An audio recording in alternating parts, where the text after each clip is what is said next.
Technology is amazing. People act like, oh, social media is the devil, the phones are the devil. They're not inherently bad. It's how we use them that can make them bad. Today, I'm going to be talking about 9 different things that have made my life better and also simplified my life as well. Some of these things are going to be internal, things that I've worked on in myself. Some of these things are just going to be different systems that I've set up around my life to make my life better as well. And so, they're not in order. They're just going to pop at you sporadically. And so these are just some of the things that I've done and how they've made my life better. The first thing is I have intentionally been very hardcore about setting boundaries with technology. Technology is amazing. People act like, oh, social media is the devil, the phones are the devil. They're not inherently bad. It's how we use them that can make them bad, right? So technology is amazing, but it's also a major source of stress for so many people. And so we really haven't adapted and learned how to coexist with technology in a healthy way, I don't think.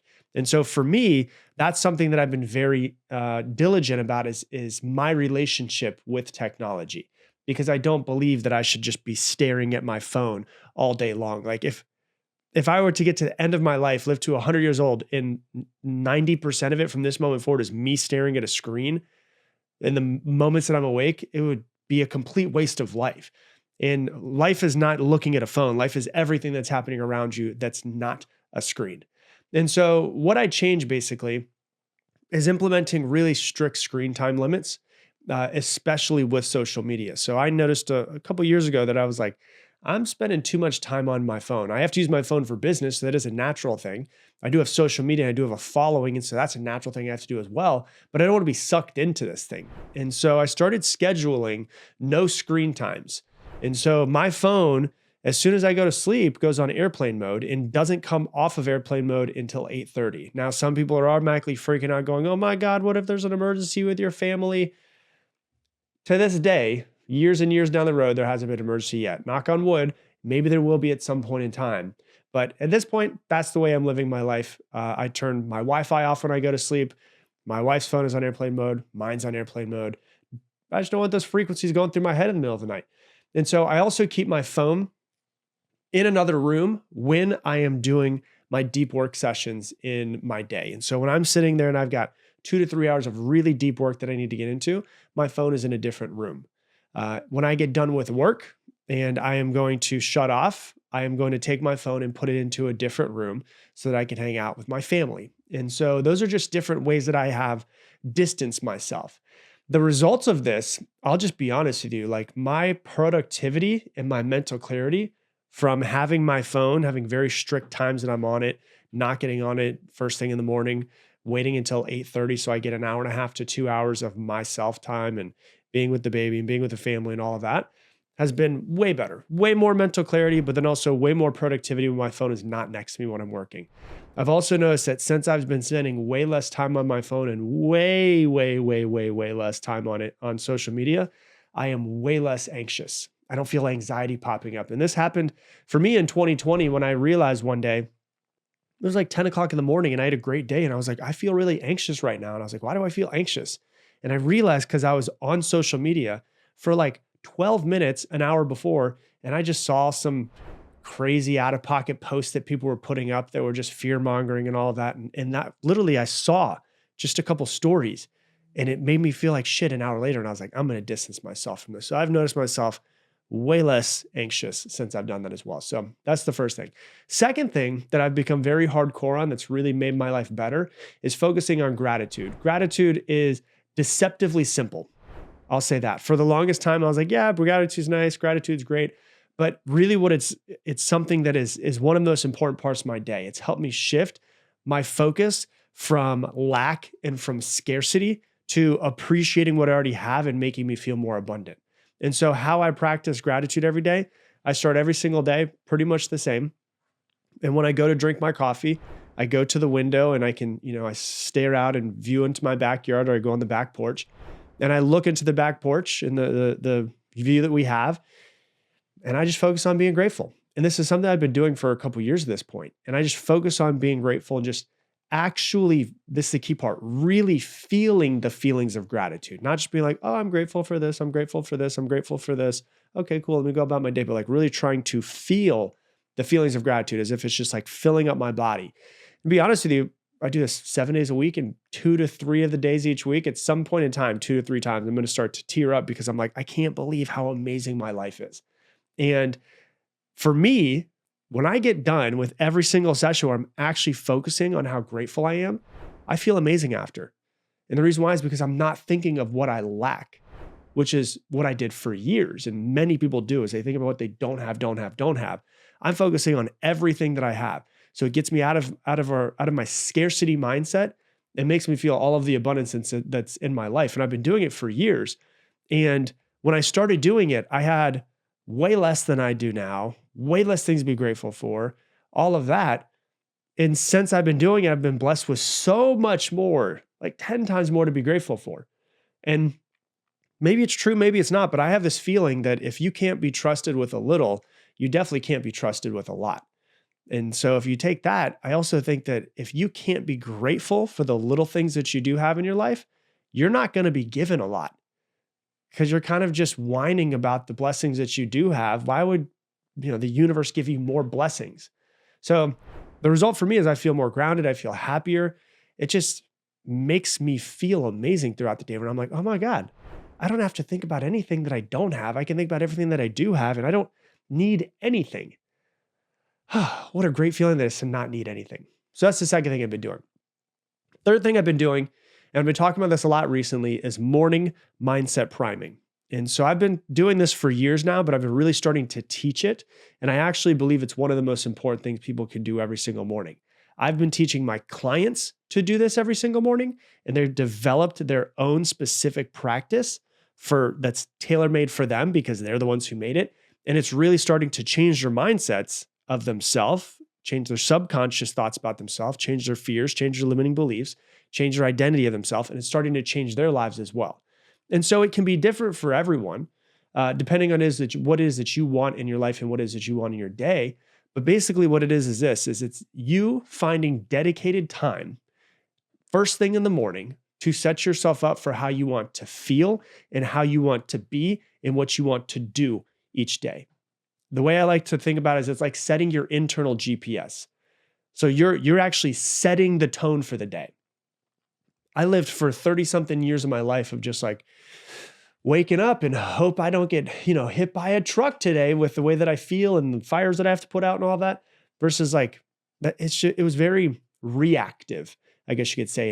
And when you set yourself up for how you want to feel and how you want to be and what you want to do, you're actually being very proactive for how you want to feel and how you want to show up. And so what I would recommend is you get 10 to 15 minutes every single morning, no matter what, and you actually develop some sort of routine to get your mind and to get your body set up for what you're doing in your life. You can use journaling, you can use visualization, you can use music, you can use meditation, you can use affirmations, whatever's going to make you feel like, you know what? I've got this. I'm going to crush today. I believe in myself, because all too often we're just not believing in ourselves and we don't think that we're good enough. We have these self-limiting beliefs. The idea of the morning meditation of just like morning mindset priming is like, I'm going to brainwash myself for how I want to feel and how I want to show up. And so that's what I recommend you do, is have some sort of 10 to 15 minutes that you have every single morning, not just sitting down and meditating or sitting on breath work, but like you're priming your brain and you're priming your body for how you want to feel, how you want to be, and how you want to act today and in your life. And what it is, some sort of visualization practice for thinking about what it is that you're creating. So if you want more on this, I said a couple episodes ago, but you can get my free lesson that comes with worksheets and videos so you can work through and create your own morning priming. And so if you want to do it, you can go to morningpriming.com. It's absolutely free. You can download all the information. You can download the worksheet, download the video, and it'll actually show you how to create your own. So that's morningpriming.com. So that's the third thing, is I have that routine. The fourth thing that I've been doing is I've been developing what I call a do it now mentality, which is we all procrastinate in some sort of way. And when you procrastinate too much, it creates stress. It builds unnecessary mental clutter. It makes you feel like you're not productive. All kinds of things come up from it, right? So tasks themselves and getting a task done feels liberating. Like you feel when you cross something off your to-do list, like, oh my God, I feel accomplished. I feel like I'm progressing. And, as Tony Robbins always says, progress equals happiness. I feel like I'm progressing in some sort of way. And so if I find a task that is going to take me less than 5 minutes, then my immediate thought is just do it now. I'm not going to throw it off. What's crazy about it is like sometimes the tasks that are like building up in our head take like 90 seconds. Sometimes it's just like something you could do really quick, or you can get it done less than 5 minutes. And so if the task is in the back of my head and I can get it done in less than 2 minutes, it's the immediate thing is just do it now. Unless I have like obviously some huge thing that I have to get done that's just a massive priority over this. It's like if I can get this thing done in 5 minutes and it's lingering and it's been lingering for 2 weeks, just do it now. Get it done. And when you have bigger, larger tasks, you break them down into smaller, manageable chunks, and then you tackle each one of those chunks one at a time. And it's like, oh, well, this thing I thought was going to take me all day long, I can get the first piece of it done in the next 10 minutes. Well, 10 minutes, I'll just do it now. No big deal. And then I just get to the next thing. I'm like, what's the next thing I got to do? Well, this next task is going to take me 7 minutes probably. Okay, well, I'll do it now. Okay, this next thing is going to take me probably 30 minutes. Okay, I'm going to do it now. And it's like, I'm just going to do it now and just tackle these things. And I think this will help people around the house where if it's like, oh my gosh, the laundry's piling up. We'll just do it now. Oh my gosh, the dishes are piling up. Just do it now. I just got done trying on a bunch of different clothes because I'm about to go out, and now I've got clothes all over the bed. I'll put them together. I'll put them away later. No, just do it now. Just do it now. And so you really just want to just develop this mindset of just do it now. Just do it now. Just get it done. And, the one question I ask myself is, will this feel harder or more overwhelming later? And if the answer is yes, just do it now. And so it's just developing this mindset of just this mentality, of just do it now. So that's number 4. Number 5 is I have become really good at saying no. And so for those of you guys that are people pleasers out there, this one's going to be hard for you. And as I have grown a business, we have 40 employees. I have the podcasts. I have multiple businesses. I have a family. I have investments. I have all these different things that I have to do. Over time, I've just had to get better at saying no so I don't drive myself insane. And so for you, protecting your time and your energy means that you're going to have to say no. And you're going to have to say no to things that maybe don't fully align with your values and your goals. You're also going to have to say no to things that they're just not really going to add value to your life. And so this was really a struggle for me for a while, where I was like just saying yes to things and yes to things and yes to things. And people would say, hey, do you want to go do this with me? I'd be like, yes. And then I just realized that anytime you're saying yes to something, you're saying no to something else. And so I would say yes to somebody, and I'd be like, well, that's no to spending time with my family. And I'm saying yes to somebody, and that's no to spending time in my business. I'm saying yes to somebody, it's just no to something else all the time. And so I got better at saying no, because when I'm saying no, I'm also saying yes to something else. When I'm saying no to going and doing something with somebody, then I'm saying yes to spending more time with my family. If I'm saying no to maybe being interviewed on somebody's podcast, then I'm also saying yes to spending time in my business instead. And so it's about learning when to say no and prioritize what really matters in your life. And, looking at something and saying, hey, does this really add value to my life? And, remembering that every time you say yes to something, you're saying no to something else. And every time you say no to something, you're saying yes to something else. And so you've just got to get better at saying no, protecting yourself, protecting your time, protecting your own mental energy as well. So that's number 5. Number 6, very simple, but I find so many people do this: weekly planning sessions with myself, by myself. It's very simple planning ritual that I've been doing since I was younger. This was taught to me when I was like 20 years old, when I was working full-time in a sales company, and I was full-time at school, and I was full-time as a manager in the company that I was also in. I just had a lot that was going on. And he developed this routine in me to sit down for 20 minutes or so every single Sunday and just start to work through what my schedule is going to look like. And so this could be Sunday evenings for you. This could be Monday mornings, but it's these weekly planning sessions. And I have found that so many people are so bad with time management. And the only reason why they're bad with time management is because they just don't schedule time to manage their time. They just go into their day. They don't sit back for a second and take themselves out of their life and then look at their life and plan it all out. And so it's real simple. It's very, very simple, okay? on Sunday, or, if you want to, you could use Monday mornings. You look back on how last week went, and then you look forward on this next week. So it's just called look back, look forward. You look back on last week, you look forward on this next week. And then what you do is you do something called stop, start, continue. You ask yourself, looking back on last week and looking into this next week, what do I need to stop doing? And you answer all the things that you need to stop doing. Then you ask yourself, what do I need to start doing? And you write down all the things you need to start doing. And then you ask yourself, what do I need to continue doing? And you write down all the things you need to continue doing. And then from there, you just put all of your priorities into your schedule.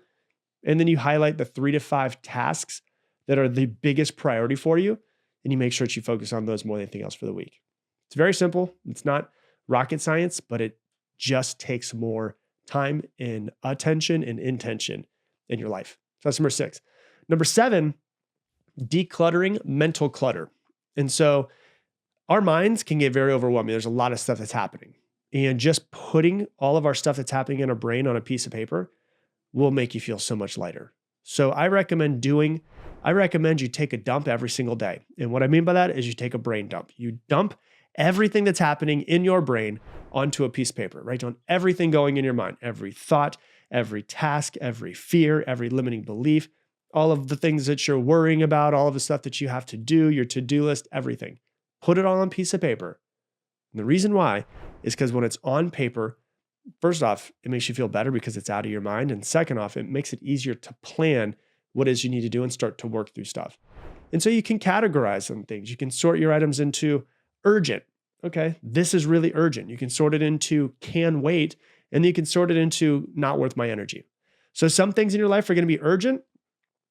It's funny because that's usually not a very big one once you start working through them. So there's urgent, there's can wait, and there's not worth my energy. And then from there, you start working through and planning through what's going on in your head. Just take a dump every single week. Every single day. Don't get mentally constipated. Okay. Take a mental dump every single day. That's number 7. Number 8 is not worrying about what other people think. It's part of, I guess, putting yourself on the internet for, almost 10,000 posts on Instagram over the past almost 10 years, 1,600 podcast episodes, is I realize that there's a lot of judgments of other people, and I'm not going to worry about what other people think. As long as I'm being true to myself, then I am going to think that that's okay. The only time that it's not going to be okay is right here. So instead of taking everybody's opinions and just taking them for what they are, I would recommend that you make a list of people whose opinions you really care about. Like the people who are there for you, who love you no matter what, unconditionally. They want the best for you. They want you to be the best that you can possibly be. Make a list of those people. My guess, there's usually less than 5 to 10 people, right? So you have this list of people who really, really are in your corner. If somebody gives you their opinion or they judge you or they whatever it might be, if they're not on the list of those 5 to 10 people, don't worry about it. I don't care what they say about me. The people who care about me will put me in line if I get out of line. And that's the way that I see. And the way that I see it more than anything else. Remind yourself, no one else gets to live your life but you. And so no one else can make the judgments of what you should or shouldn't do. So care less about what people think. And easier said than done, I get it, but make the list, try it out. And then the last one, number 9, is laughing when I fuck stuff up. I realize now, and you know that mistakes are part of life. I used to get really mad at myself when I would mess up. Like I would get mad at myself. You should have known better. You should do better. And then I would beat myself up as if it like helped in some sort of way. Yeah, I'm just going to go ahead and tell you, it doesn't help when you're an asshole to yourself. And so you just get really mad. I can't believe you did that. You're so stupid. I would like ruminate on screwing something up. Now I just laugh at myself immediately as often as possible. Like we're human. We're going to fuck it all up. And when we do screw up, it's usually pretty funny. Like it usually is pretty funny when you're like, oh my God, that was so stupid. I can't believe I just did that. That's hilarious. Versus like, that was so stupid. Why did you do that? Why do you always screw stuff up? Like, remember to laugh about it. Have fun. Stop being so uptight and serious. Don't be such a serious Sally. Like take life a little bit lighter. It's not that big of a deal. Practice more self-compassion. Remind yourself it's okay to be human. It's okay to screw up, laugh at yourself. It ends up being much more fun when you do it that way.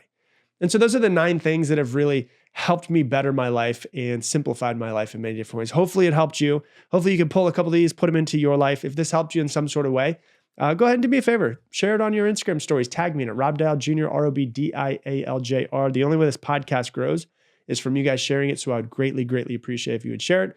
And with that, I'm going to leave you the same way I leave you every single episode. Make it your mission to make somebody else's day better. I appreciate you, and I hope that you have an amazing day. Hey, thanks so much for watching this video. YouTube thinks this video right here is the next best one that you need. So click this, watch this, let me know what you think of it.